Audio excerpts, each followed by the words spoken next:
বাবার বাড়ি আসলাম আমি আর আমার বর, আর মেয়ে বাড়িতে আছে। তো এই সজনে ডাঁটাগুলো অনেক বড় বড় হয়ে গেছে, তার জন্য কেটে সবাইকে দিয়ে দেওয়া হবে। আমাদের বিক্রি করে না, ডাঁটা নিয়ে নিয়ে যাচ্ছি আর পাড়াতে একে একে সবাইকে দিয়ে আসছি। আর এইদিকে দেখো বাচ্চারা সব দাঁড়িয়ে আছে, কিছুক্ষণের মধ্যে খেলা শুরু হবে তার জন্য। বর এখন নামাজ পড়তে যাচ্ছে, জলের বোতলটাও নিয়ে গেল, আসার সময় জল নিয়ে আসবে। হ্যালো বন্ধুরা, তোমরা সবাই কেমন আছো? আশা করছি ভালো আছো, আর আমিও ভালো আছি। টিনা সেনজে ব্লগে তোমাদের অনেক অনেক স্বাগত জানিয়ে আজকে একটি নতুন ভিডিও শুরু করছি। তো আজকে তো ঈদের পরের দিন, আর গানের আওয়াজ পাচ্ছ নিশ্চয়ই, তো কপিরাইট চলে আসবে নাকি সেটাই ভাবছি। জোরে জোরে তোমাদের সঙ্গে কথা বলার চেষ্টা করছি। আর এখন যাচ্ছি আমি আমার বাবার বাড়ি। তো মেয়ে আর বর শুয়ে আছে, আর আমি একটু বাবার বাড়ি যাই। স্নান দান সব হয়ে গেছে, রান্না খাওয়া হয়নি এখনও। তো কিস্তি দিতে যাচ্ছি বাবার বাড়ি, কিস্তিটা দিয়ে আসি। আর আজকে রাস্তা থেকে ভিডিওটা শুরু করলাম।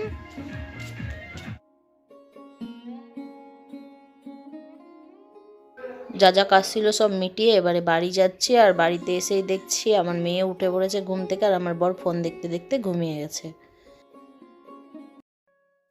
এখন বিকেল হয়ে গেছে, আর মেয়ে বলছে রেডি করিয়ে দাও, আমি যাব, ফাংশন হচ্ছে ওখানে খেলা দেখতে। তাই মেয়েকে রেডি করিয়ে দিলাম। আর সব সময় ও ঝাঁকড়া জামা পরবে, বলছি একটা জিন্স পরো কি অন্য কিছু পরো না, ও শুধু ঝাঁকড়া জামাই পরবে। লুচি আর ঘুগনিটা আমার শাশুড়ি মা দিয়ে গেলেন। মেয়েকে রেডি করিয়ে দিলাম, ঘুরোমাই না একটু।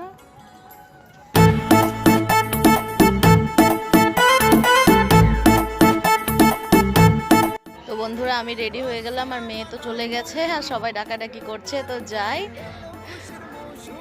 তো আজকে একটা নতুন কুর্তি পরলাম, এই যে গোলাপি ওড়নাটাও ম্যাচিং হয়ে গেছে। ম্যাচিং খুব একটা পছন্দ করি না আমি, লং স্কার্ট আর কুর্তি পরেছিলাম। তো আমার শাশুড়ি মা বলছেন খুব সুন্দর লাগছে দেখতে, আর এই যে কাকিটাও বলছিল ভালো লাগছে। আর এখানে টিপটাও পরে নিলাম। আর দেখো ফুচকা বসেছে, আর কিছু কিছু খাবার দাবার বসেছে।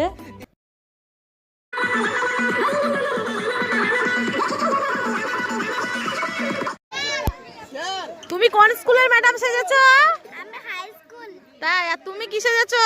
বৃদ্ধাশ্রমের মা। আর কই যেমন খুশি তেমন সাজো। ভিক্ষুক সেজেছে নাকি ওরা? তুমি কি সেজেছো? তাই? কি মাস্টার গো? কি সেজেছো? আর্মি। বলতে হবে কি সেজেছো।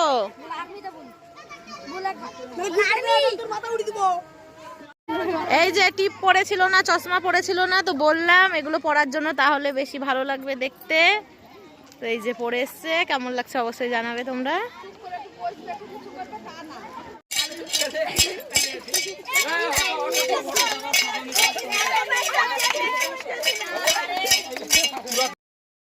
তো বেশ অনেকক্ষণ হচ্ছে আমরা খেলা দেখছি, আর এখানে তো যেমন খুশি তেমন সাজো খেলা হচ্ছিল। আর এখন কতটা সন্ধে হয়ে গেছে বুঝতেই পারছো বন্ধুরা। আজকে হাঁড়ির ভাত হাঁড়িতেই থেকে গেল, কেন বলো তো? আমাদের আজকে কারোর খিদে পায়নি। সকালে শুধু দুটো রুটি খেয়েছিলাম, আর বড় দুটো রুটি খেয়েছিল, আর কিছু খাইনি আমরা, দুপুরেও কিছু খাইনি। তো হাঁড়ির ভাত হাঁড়িতেই থেকে গেছে। আর এই যে এখন একটু খিদে খিদে পাচ্ছিল, তার বাড়ি গেলাম না, ইচ্ছে করছে না, তাই ফুচকা খেয়ে নিলাম।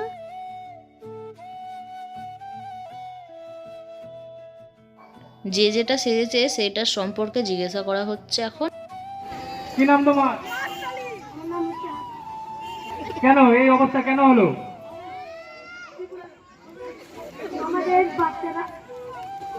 তাই কেন? তোমরা কি তোমাদের ছেলেদের দেখোনি, ঠিকভাবে মানুষ করোনি? পড়ে গেছে বলে বাড়িতে ঢাকা মেরে। বাহ বাহ বাহ।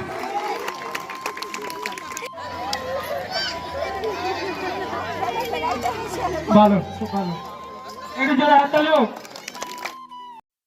এখানে আমার মেয়ে আমার ভাগ্নি সবাই ফুচকা খাচ্ছে। আমার মেয়ে তো আলু জল কিছুই নেয় না, শুধু সস দিয়ে খায়। আবার এদিকে আসলাম, হাঁড়ি ভাঙা খেলা শুরু হয়ে গেছে তার জন্য।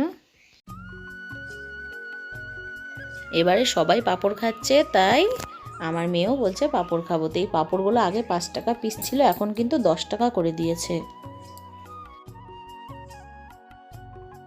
বর কোথায় গিয়েছিল একটু দরকারে, তো বাড়িতে আসলাম আমরা দুজনে, আর মেয়ে শাশুড়িমার কাছে আছে।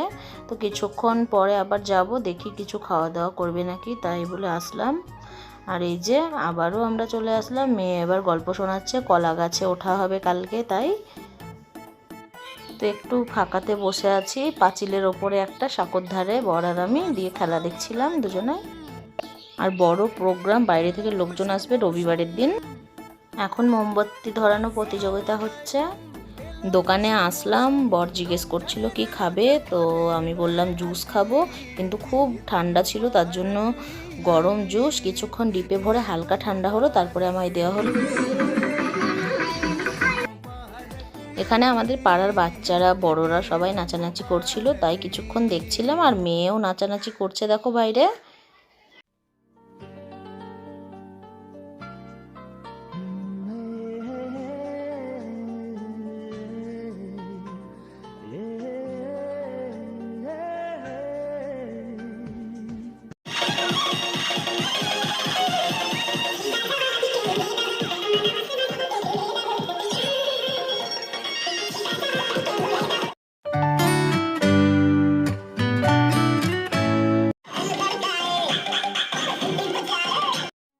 তো বন্ধুরা, আজকের ভিডিওটা খুব ছোটই হলো, তো কেমন লাগলো অবশ্যই কমেন্ট করে জানাবে। ভালো লাগলে একটি লাইক করবে।